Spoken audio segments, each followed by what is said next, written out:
Bien-aimé, sois béni au nom puissant de Jésus-Christ de Nazareth. Bienvenue à cette autre minute plus avec la prophétesse Déborah, servante de l'Éternel, mère des nations, mais aussi et surtout ta servante d'ailleurs, bien-aimé.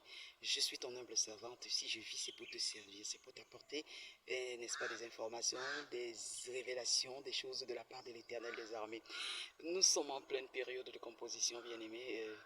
Je suis en train tout simplement de voler quelques minutes comme ça avant le début des épreuves pour répondre rapidement à une question, à des petites questions concernant la prière. Il y a des personnes qui sont très préoccupées.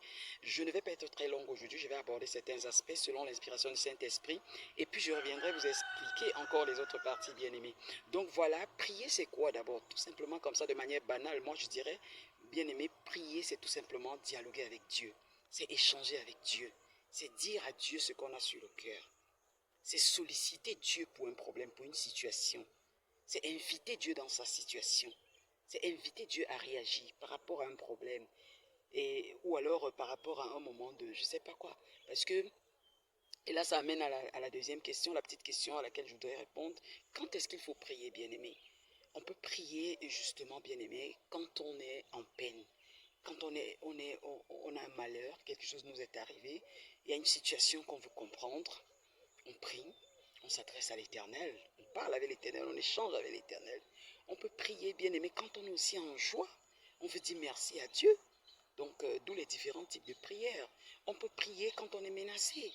Par exemple, quand tu rends grâce à Dieu, vous voyez. Donc, ce sont des prières d'action de grâce. Tu veux dire merci à Dieu pour ce qu'il a fait pour toi. Tu es contente, tu veux le bénir. Donc, tu pries et tu t'adresses à Dieu. C'est aussi une prière.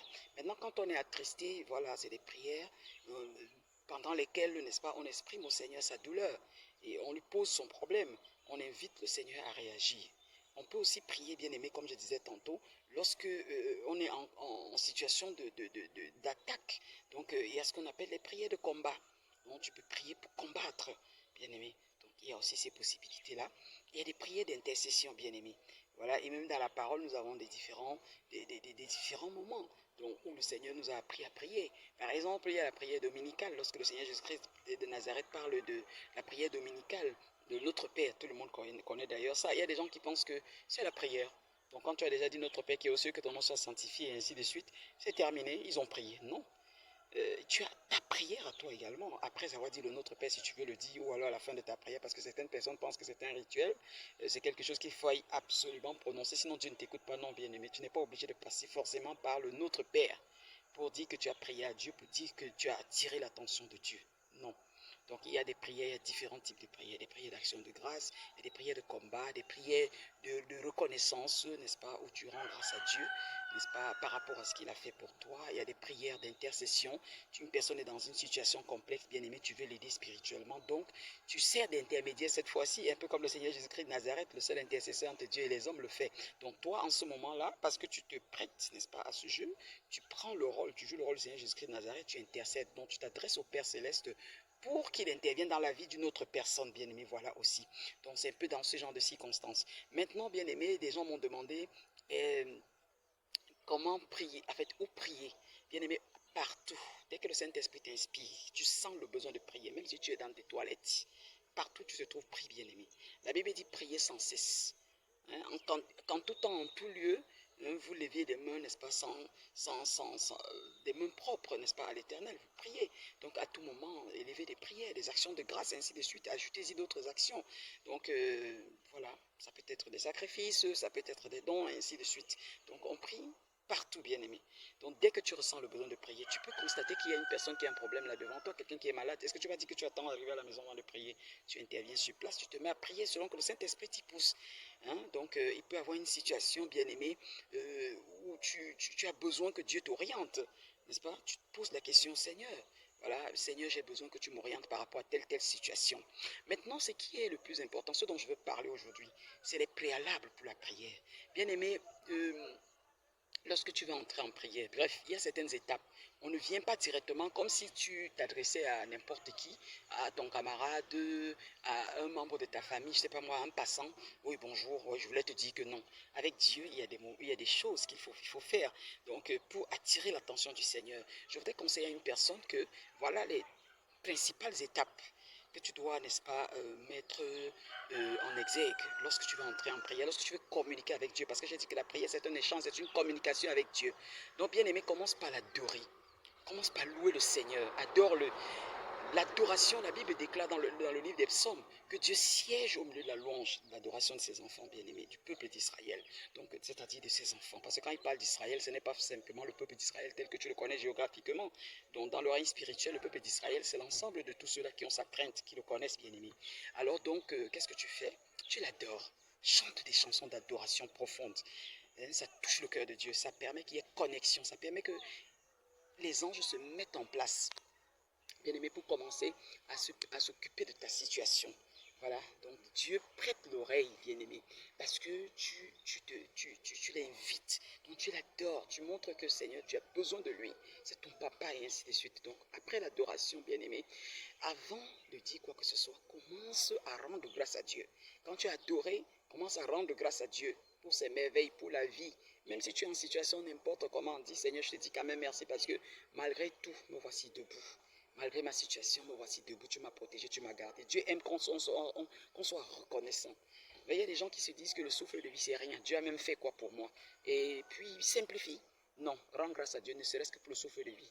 Je voudrais inviter quelqu'un tous les matins, ne te lève jamais. Ne mets pas tes pieds au sol sans dire merci au Seigneur. Commence par la prière, par l'action de grâce, l'adoration. Dis merci à Dieu pour ça, ce souffle de vie. Dis-lui même merci par anticipation pour ce qu'il va faire dans ta vie, parce que tu ne connais pas quelle surprise il va te réserver. Donc dis merci à Dieu par anticipation. Donc quand tu lui as donc rendu des actions de grâce, maintenant, bien-aimé, demande pardon à Dieu et dis que la prière du péché est une abomination. Donc c'est la raison pour laquelle il est important de demander pardon à Dieu. Demande pardon pour tes péchés conscients ou inconscients. Tu peux ne pas te souvenir de tes péchés, bien-aimé, mais ne te crois pas pur. La Bible déclare que celui qui dit qu'il n'a jamais péché, il est un menteur et il fait menteur, il fait Dieu menteur. Donc il faut demander pardon à Dieu. Seigneur, je te demande pardon pour mes manquements. J'ai péché en pensée, en parole, en acte et par omission. Voilà par exemple les péchés qu'on peut commettre. Tu peux pécher en acte, en parole, par omission, en pensée. Voilà les 4 formes principales de péché, bien-aimé. Donc je reviendrai là-dessus une autre fois parce que je voulais tout simplement éclairer une personne. Maintenant, quand tu as demandé pardon au Seigneur, alors tu peux introduire. Et généralement, la prière, n'est-ce pas, il y a des gens qui ne savent pas prier, ne savent même pas quoi dire à Dieu. La prière, généralement, est orientée par ce qu'on connaît aussi de la parole de Dieu. C'est pour ça qu'on vous demande de méditer la parole de Dieu tous les jours. Méditez la parole de Dieu. Parce que pour que tu saches ce que tu vas demander à Dieu, ce sur quoi tu vas t'appuyer. Quand tu ne connais pas, par exemple, un passage comme 1 Thessaloniciens 5, verset 17, priez sans cesse. Hein? Quand tu ne connais pas, par exemple, un passage comme Ésaïe 59, du verset 1 au verset 2, là où Dieu dit, non, la main de Dieu n'est pas courte pour sauver, ni son oreille dure pour nous entendre. Ce sont nos nombreux péchés, n'est-ce pas, qui nous empêchent de voir sa face, qui nous empêchent de voir sa grâce. Donc, quand tu connais ce passage, par exemple, bien-aimé, pendant ta prière, tu peux dire, Seigneur, je sais que j'ai péché, mais ta main n'est pas courte. Mais je sais que tu peux me sauver encore. Je sais que tu peux... Voilà. Donc la prière, pour qu'elle soit étoffée, qu'elle touche davantage le cœur de Dieu, il faut que tu te tiennes sur sa parole. Il faut que sa parole intervienne, bien aimé. Donc voilà, grosso modo, comme ça, ce que je voulais dire tout autour de la prière. Parce qu'il y a des gens qui me disent, je ne sais pas quoi dire. Ben oui, bon, si tu ne connais pas forcément des versets pour appuyer ce que tu demandes à Dieu, ben va tout droit au but, c'est ton Père. C'est pour ça qu'il demande de prier dans les lieux secrets, de ne pas se mettre en public n'importe comment. Et ce n'est pas le nombre de paroles. Ce n'est pas parce que tu vois à côté de toi des gens qui prient, qui sont capables de prier des heures et des heures, qui récitent les passages bibliques, ça va te frustrer. Non. Il y a des prières très simples et courtes. Dieu écoute et il réagit, bien aimé. Donc, sois béni au nom puissant de Jésus de Nazareth. Je vais me dépêcher d'aller, n'est-ce pas, continuer ce que j'ai à faire et je reviendrai sur le sujet très bientôt, bien aimé. Sois béni. Très bonne journée, que le Seigneur te garde. J'espère que cette première partie peut déjà t'aider. Like, partage, abonne-toi si tu n'es pas encore abonné, ça peut aider quelqu'un quelque part. Que toute la gloire revienne au Seigneur. À la prochaine minute plus, j'y arrive, hein, s'il plaît à Dieu. Bye bye, c'est parce que j'ai la pression, bien aimé. À tout à l'heure, à plus tard, peut-être à demain. Que le Seigneur te bénisse. Je vais continuer avec le sujet sur la prière et je vais entrer dans d'autres aspects. Bye bye.